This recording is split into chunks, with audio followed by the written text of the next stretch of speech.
Rashee Rice, Michael Pittman Jr., and DK Metcalf are all top 10 wide receiver plays this weekend. We dig into our full Week 9 wide receiver fantasy rankings on today's episode of Locked On Fantasy Football.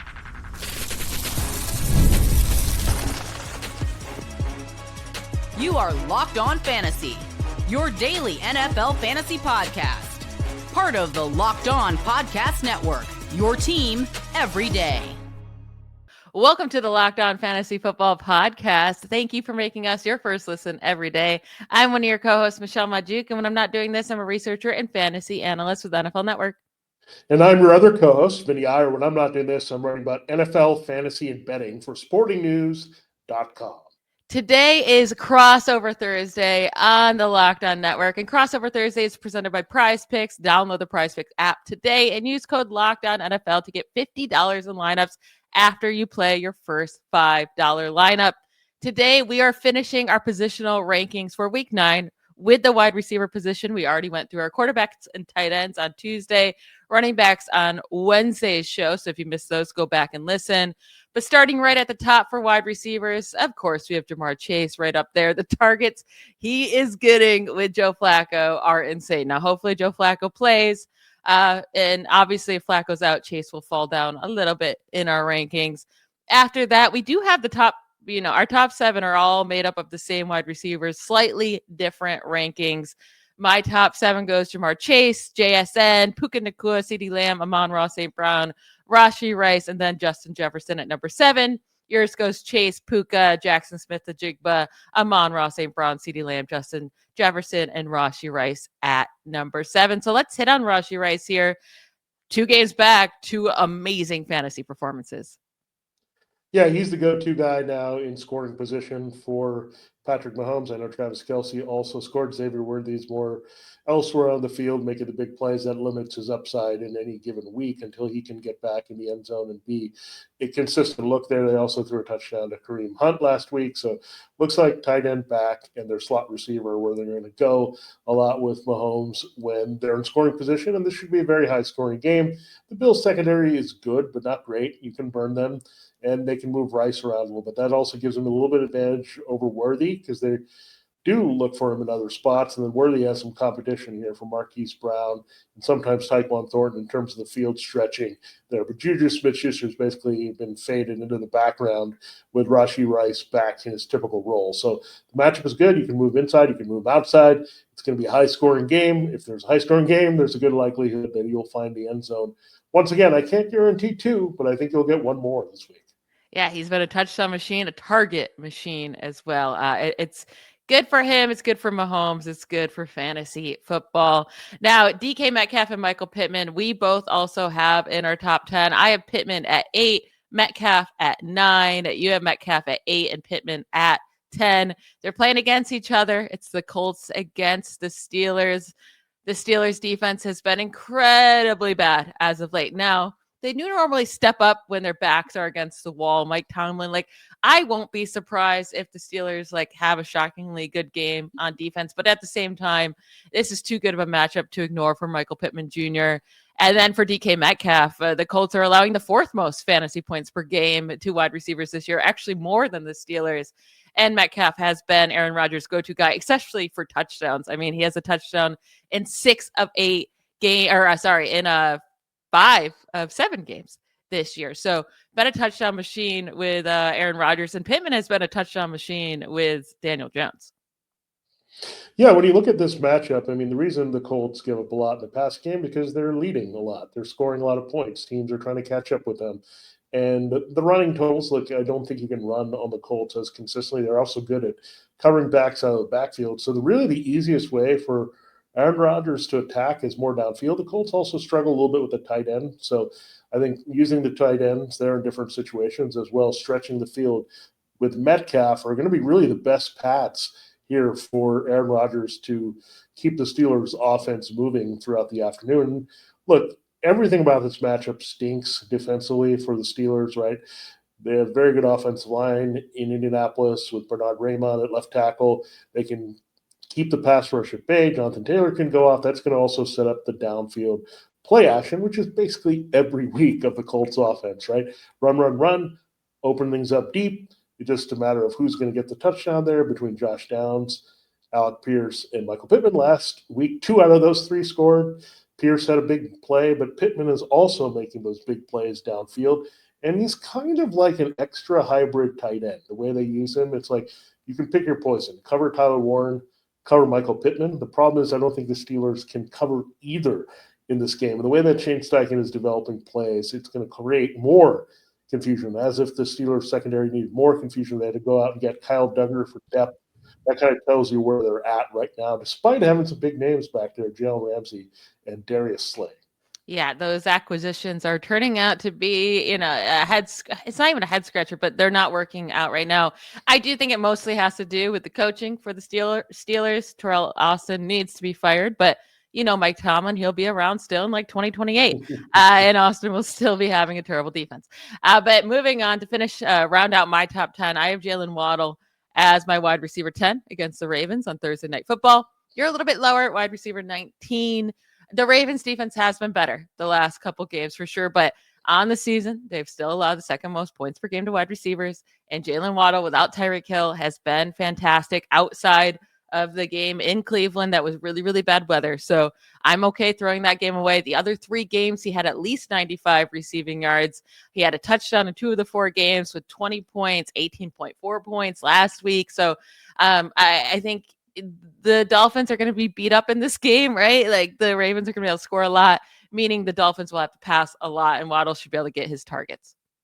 Yeah, we didn't talk about this a lot, but Darren Waller went on injured reserve either. So the one target that came back to compete is gone. So basically throwing to Jaylen Waddle and Devon Achane is basically this. Look, don't buy into Malik Washington. I know he had a big play against the Falcons last week. This is basically a 2-target offense if they want to move anything. And the Ravens are going to know this as well. Their scheme is going to play into that. They'll take their chances because they're both short area type guys, right? They need to make the things happen after the catch. So I think you'll see the Ravens play a lot of zone, protect against the big play. And once they're ahead, look, they'll also be good, right?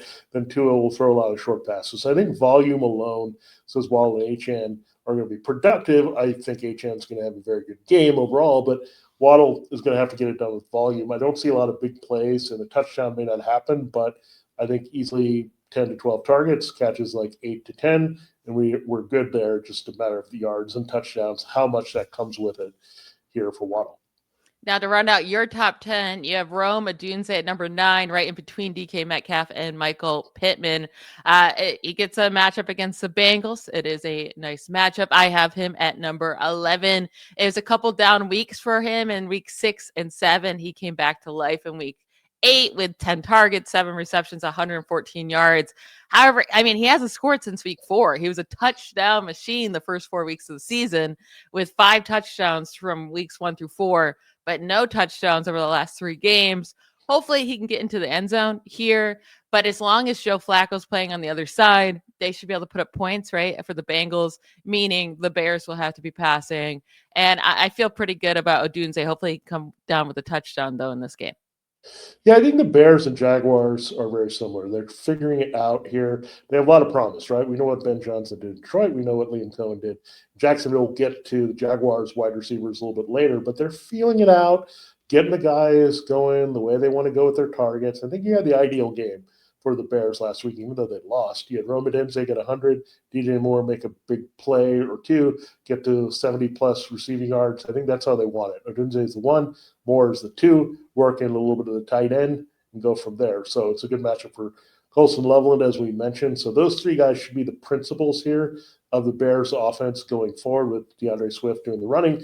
So that's kind of like figuring out who Ben Johnson's guys were and also getting everyone on the same page. A lot of moving parts, new pieces in the offense. You're seeing everything come together here for Odunze. And again, I think he'll have another good game against the Bengals. Probably good for another 100 yards. Again, the TD will be nice to put both of those things together and really get him up to where he's ranked this week. Yeah, absolutely. All right, let's take a quick break. Then we'll get to more of our wide receiver rankings, including where we have Pickens and Nico Collins and George and Zay Flowers and all that good stuff. We'll get to that right after a quick break. This episode, Locked On Fantasy Football, is brought to you by Prize Picks. You and I make decisions every day, but on Prize Picks, being right can get you paid. Don't miss out on any of the excitement this sports season, whether you're following NFL, NBA, or both. There's no better time to get in and jump in on the action. It's a great time of year with both those sports in full swing. If you haven't tried it yet, Prize Picks is the simplest way to play. Just pick more or less on at least 2 player stats. And if you get them right, you win.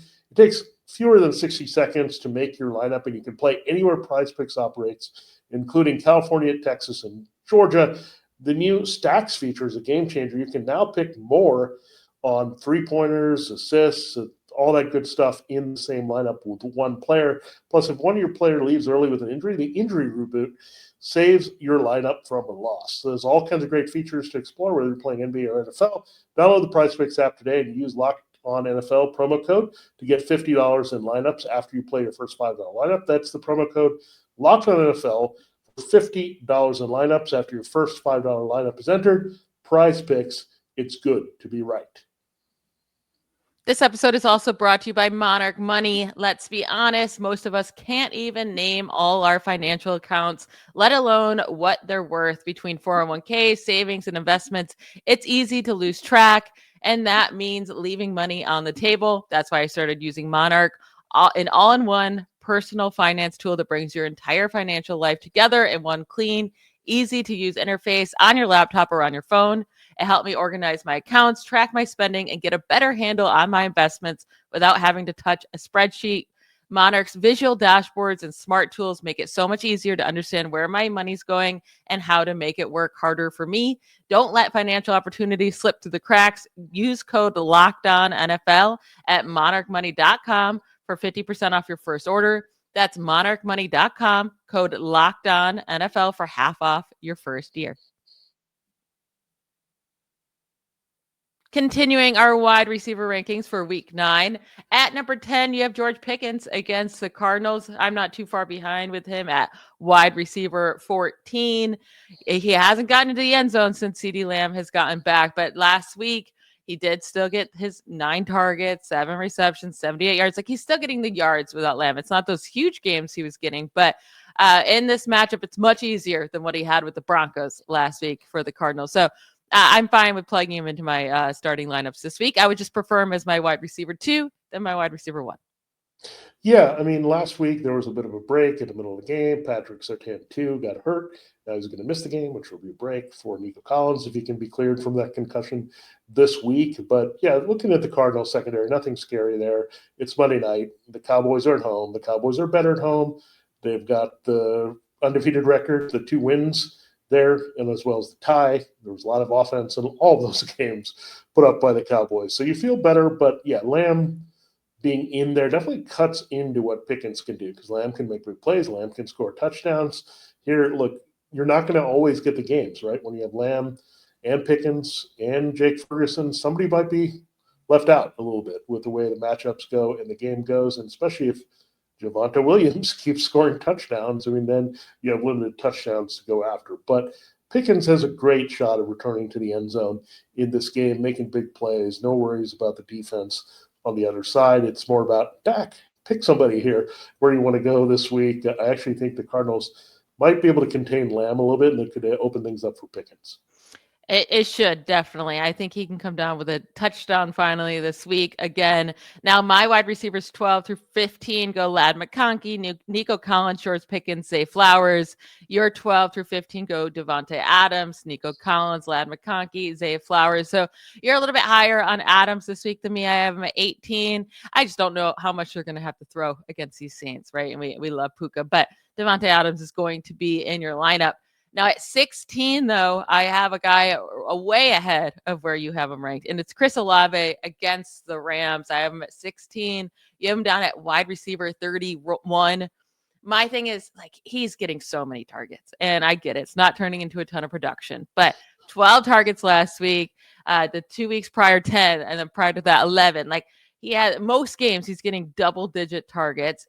They have a new quarterback. That's a worry in Tyler Shook, but the Rams are really, really hard to run against, and they're middle of the pack against fantasy wide receivers. So he's going to get the targets. We'll see what production he can put up with it, and that's why I'm at wide receiver 16. Yeah, I don't know if this quarterback change is actually good for Chris Olave. Yeah. It would be if we knew Rashid Shaheed was out of town. that would really help here. But I think it actually helps Shaheed because Tyler Shuck is a big armed quarterback. I think they're going to be more aggressive with what he did versus Spencer Rattler. This is why all the targets came to Chris Olave and to some degree Juwan Johnson, but never came to Alvin Kamara, which is still a mystery to me. I think it's going to even hurt Kamara more here with a deep throwing quarterback who's going to take some chances. So I'm just a little afraid. This is a terrible matchup to put your first start in for a second-round rookie quarterback. It's on the road against the Rams, who have a nice pass rush. The Rams have had a bye also. They've also seen a little bit of shock from last week, so they can game plan for it. So I just don't have any expectations for the Saints offense this week. I think it could be brutal, and I'm a little bit worried about it going forward. I think we'll be helped by the volume alone. And that volume could even go up if Shaheed does move and looks like he would be more likely than Olave at this point because he's a free agent. Maybe he goes to Denver and creates a new fantasy opportunity for him there. But as long as Shaheed is on the field, I think he'll be the preferred target here over Olave because of the nature of the quarterback. It will be interesting to see if Shaheed is inactive this week because he's on the trading block. So maybe they don't want to risk him getting hurt. All of a sudden, the trade rumors start and all of a sudden he's questionable to play this week. So I feel like it's kind of leaning that way. But now, we need to talk about these Jaguars wide receivers, right? They had a bye. Now they get the Raiders. Really great matchup. I did put Brian Thomas Jr. at number 17. And I also have Travis Hunter as a playable guy at wide receiver 25. And you have both of them ranked pretty close to me as well. You have Brian Thomas Jr. at 21, Travis Hunter at 22. So tell me your thoughts on this duo. Yeah, I mean, it was good to see Travis Hunter finally get going as an offensive weapon before the bye. Yeah, if you can go back and remember, I know it's been a long time. That was a morning game on this side of the world. Yeah, he did have a great game in London against the Rams. So that kind of inspired, okay, why haven't they been doing this all season long? Just get him involved. And it took a little bit of Brian Thomas Jr. injury. He got kind of banged up late in that game. And I think, again, there's been an adjustment to the new offense. I mean, Travis Hunter's trying to think about playing two positions and trying to handle all that. Liam Cohn's offense seems a little tough to absorb. So I think you're starting to see that a little bit in flashes from both these guys. And it's the Raiders this week. This is the best game that you could have coming off a bye to get going. I think it's a great matchup for all things Jaguars. Don't worry about the fact it's in Las Vegas in this one. Look, Trevor Lawrence should also play better. He has to in this offense. I mean, it's such a good quarterback-friendly offense, as we saw with Baker Mayfield last week. So just make it simple. Don't give me Diami Brown. Don't put him in there to steal targets. Brenton Strange is hurt, right? Your tight end go-to guy. Just target Thomas and Hunter. Keep it simple. Make that connection go. And then you're really talking. That's why I like both of these guys a lot, right? I didn't think Brenton Strange was going to have a big role. Now he's out. He's not available. So these two guys should be targeted a ton in this offense, and hopefully it'll come to fruition this week, and we can feel good about playing them the rest of the way. Yeah, with Hunter, it's definitely interesting to see his playing time go up on offense. Last 2 games for them, he played 80% of the offensive snaps in week 6, went up to 87% in week 7. He was in the 60s or 50s in all the weeks prior to that. So definitely getting more time on offense. And we saw that career game with him getting 14 targets in week 7 before their bye, 101 yards and a touchdown. So will be interesting to see if he can build off of that performance. Now, Marvin Harrison Jr. looks like he'll return from injury. He gets a great matchup against the Cowboys. You can't ask for a better one. They've allowed the most points per game to wide receivers by far. Again, if you roster Marvin Harrison Jr. and you're not thinking about starting him, or you're not going to start him in this matchup, then what do you even have him for, right? So I have him at 19. You have him at 16. He should be able to have a great game, but you never know with Marvin Harrison and Kyler Murray if they'll be able to connect. Yeah, I mean, Kyler, let's hope he's training to play in this game, but really doesn't matter. Jacoby Brissett will probably push the ball to Marvin Harrison in this game too. So it doesn't really matter at this stage. Like him and Trey McBride need to destroy this game. I mean, there's no way the Cardinals are going to slow down the Cowboys. You would figure there's a lot of passing volume. And I think Harrison the light went off in that primetime game just a few weeks ago where against the Seahawks, where it was bad in the first half, great in the second half. I think there's some things that he's putting together slowly, but he has to. I mean, again, I don't get it either, right? It's like the Jaguar situation. Brian Thomas Jr., you got Travis Hunter, you got Trey McBride, Marvin Harrison Jr. Stop giving me Greg Dortch and Michael Wilson in games where I don't want to see them catch passes for 8 yards. I don't want to see it. Get them out of here. So I think let's keep it simple, Cardinals. And I think this is the type of game where, God, the Cowboys secondary are just atrocious. So big plays galore in this one. Yeah, and then we have some guys have been pushed down this week in our rankings due to tough matchups. Drake London against the Patriots defense. Now, in the beginning of the season, they're allowing a lot of yards to wide receivers and points, but not as late. They've been a really, really tough defense. So Drake London coming off the injury, that's going to be tough. You have him at 17. I'm done at 24. And then Cortland Sutton on the road against this really, really hard Texans secondary. I don't like this matchup at all, especially since it's not in Denver. So I have him down at 23. You have him at 20. And then Teteroa McMillan also will be a harder guy to trust this week against the Packers. It's not like the Packers are dominant at stopping wide receivers in fantasy, but we don't expect much from this Panthers offense in Green Bay against that defense. So you have Teteroa McMillan at 23, and I have him down even further than that at 26. He's playable, but very, very risky. We are going to get to the rest of our wide receiver rankings, including some flex plays that you can consider starting right after a quick break. This episode, Locked On Fantasy Football, is brought to you by Mazda. Mazda crafts cars for those who do more than simply move. Mazda delivers confidence with every ride with more IIHS Top Safety Pick Plus awards than anyone else. That's August 2025. From footwork to breath work, athletes sweat all the details. Mazda brings the same intention to how we craft every model. You can make everyday drives feel like anything but, from smooth handling to intuitive controls.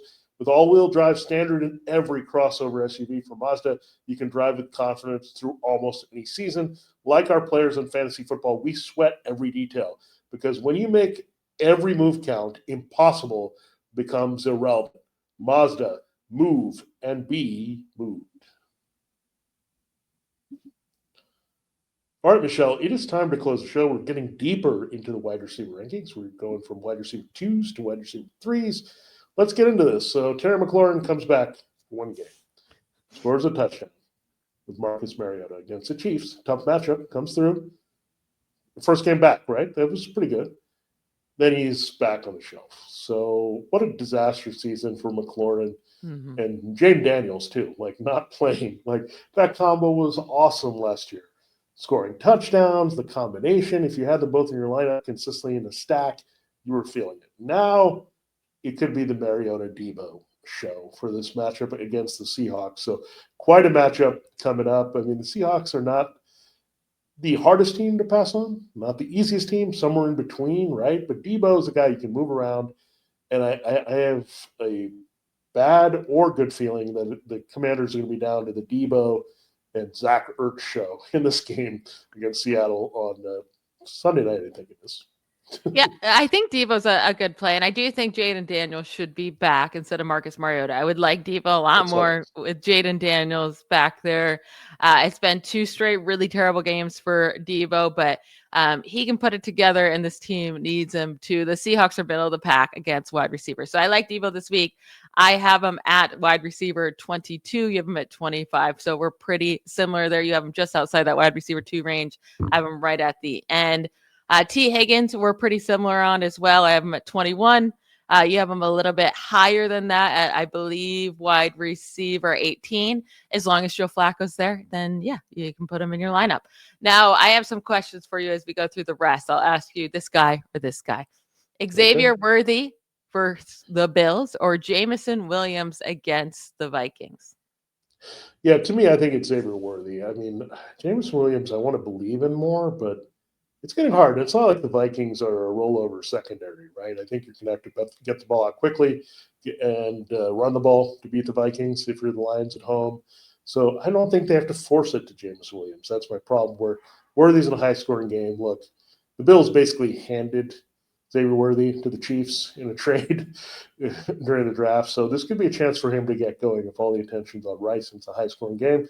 I want to be attached to that versus the Lions are almost 10-point favorites in this game, so they're probably not going to pass as much as you would like. Yeah, the thing with Jameson Williams is he can get you 0 points or like 1 point, 2 Yeah. points. Like Worthy will at least get you 8, but I mean, that's all he's been scoring in the last 4 games. It's 8, 9, 6, 8. I don't really love either of these guys. I think Jameson Williams has the much higher ceiling, and I do expect a big game out of Jared Goff. But if you get to halftime and Jameson Williams doesn't have that big touchdown yet, you're probably not going to do well because I do expect the Lions to have a pretty solid lead. Now, DJ Moore against the Bengals or Stephon Diggs against the Falcons. You actually like DJ Moore. Okay, this week you have him at wide receiver 26. I am down on him way more than that. Wide receiver 38. I get it. Good matchup. I can't keep playing him. He's doing absolutely nothing this year. Stephon Diggs had a down week in receiving yards last week, but he got the touchdown. Somewhat of a hard. I mean, it's a hard matchup against the Falcons, but I would much prefer Diggs over DJ Moore. Yeah, with the Falcons, I just don't know how you're going to see the coverage go. Will that contain Diggs? I don't like Kayshon Boutte either. I don't think you can make as many big plays against Falcons. And also, they've been a bit random, the Patriots, on where they get the big plays from in a given week. I think DJ Moore kind of a step. I think he had to accept that he's the number 2 on this team. And I know he had only like 70-plus receiving yards last week, but that was better, and we're not looking for a lot, right? In half-point PPR, we're looking for about 10 to 12 points from that third wide receiver, typically, right? You want more than that, but if you got that, you'll be happy if you're 1 and 2 come through. So, yeah, DJ Moore, look, I didn't like him before the season. I think he was being overdrafted. I think taking him as a deep wide receiver 3 out is okay, right? Especially when you're playing the Bengals secondary, which stinks. So, I mean, that's the thing. Like, it's the Bengals, and that's why I like DJ Moore a little bit better because the Falcons, look, in most games they played good pass defense, not last week. Now, what about Quentin Johnston at the Titans or Christian Watson against the Panthers? Johnston gave you nothing last week. You got 0 targets, but he did score double-digit fantasy points in 5 of the first 6 games of the Chargers season. He was scoring touchdowns. I get it. Like, it's a worrisome, but his matchup is so much better than Watson's. Like, the Panthers seem like they're easy, but they're allowing the 3rd fewest points per game to wide receivers this year. I don't necessarily know how much the Packers are going to need Christian Watson in this game. I think I still lean Johnston. Yeah, if you have to play one, I go Johnson. He's given you much better production this year. I mean, Watson, I know, just came back, and that's part of it. But look, I could even see Watson go down again and get hurt in this game because that's what he does. And, yeah, you're right. The Panthers, how much are they going to really have to do, right? I mean, it could be the Tucker Kraft and Josh Jacobs show in this game. And that's why I don't necessarily want to play Jordan Love this week. It is 12 points, somewhere there is the spread. I think it started 11, but it might have gone up here. So the Packers are just going to roll the Panthers, unfortunately, this week. So, again, I don't know how much they're going to have to force the ball. Like that play with Watson, by the way, got extremely lucky last week that he came down with, but still, that was the only thing he really did in that game. So I can't buy into Watson at all as a fantasy asset. I think those days are over, and I really don't want to play a Packers wide receiver. Just frustrating. You don't know what you're going to get. Tucker Kraft gets blow up, and then everyone else does nothing. Yeah, very fair. Now, to end today's show, I want you to rank these 3 flex-worthy wide receivers: Wan'Dale Robinson against the 49ers, Khalil Shakir against the Chiefs, or Alec Pierce against the Steelers. You can throw in Josh Downs if you want in there. Yeah, I kind of like Pierce and Downs. Like, I think they're one of those teams right now, the Colts, like, take a shot if you're struggling, right? I mean, Downs scored last week. Pierce was not terrible, right? If you look at a flex play, going from wide receiver 3 to flex, you have even lesser expectations from that role. So Downs and Pierce are just in too good of an offense, and the Steelers do allow some big plays downfield. We talked about that with Pittman. It's just a matter of who's going to be left out, right? Pittman, Warren, and so Pierce, somebody's going to be left out. But the upside of Pierce is definitely there to make some big plays. Now, Wan'Dale Robinson, I want to recommend more, but I totally can't. I think I don't really like any of these guys, but Shakir at least is in the high-scoring game, so I might go there after Robinson. So I think it's pretty clear. Take a shot at the Colts, then go Wan'Dale, and then go Shakir because, again, Shakir still has to compete with Dalton Kincaid and Keon Coleman for some of those targets. And also the Bills are a very run-heavy team, so you're not going to necessarily get those pass targets. I think I'd actually go Wan'Dale Robinson first. The 49ers are very bad at covering the slot. And there's just a bad defense overall now without Fred Warner, but I have always been bad covering the slot this year and most years. So he should get a lot of targets. He's like the only weapon left with the Giants. So I'm going to go Wan'Dale Robinson first. Then I think I like taking the chance on Alec Pierce coming down with a big play. Josh Downs is questionable, so just keep an eye on that. Yeah. And then Khalil Shakir is a playable guy. But you never know with him. He could be totally not utilized. But like you said, it should be a higher scoring game. So I don't mind it if you need to plug him in. That will be it for today's episode. I want to thank you all for making Locked On Fantasy Football your first listen of the day. For your second listen, get a double dose of the Locked On NFL podcast. Tyler the Man Roland gives you a shot of espresso to start your football day, while Tony Wiggins takes you into the barbershop for the smoothest breakdowns to end the day. Find Locked On NFL on YouTube or wherever you listen to podcasts. We will be back tomorrow to talk through our sleepers of the week and get into DFS play. We'll talk to you then. Enjoy Thursday Night Football. Bye, y'all.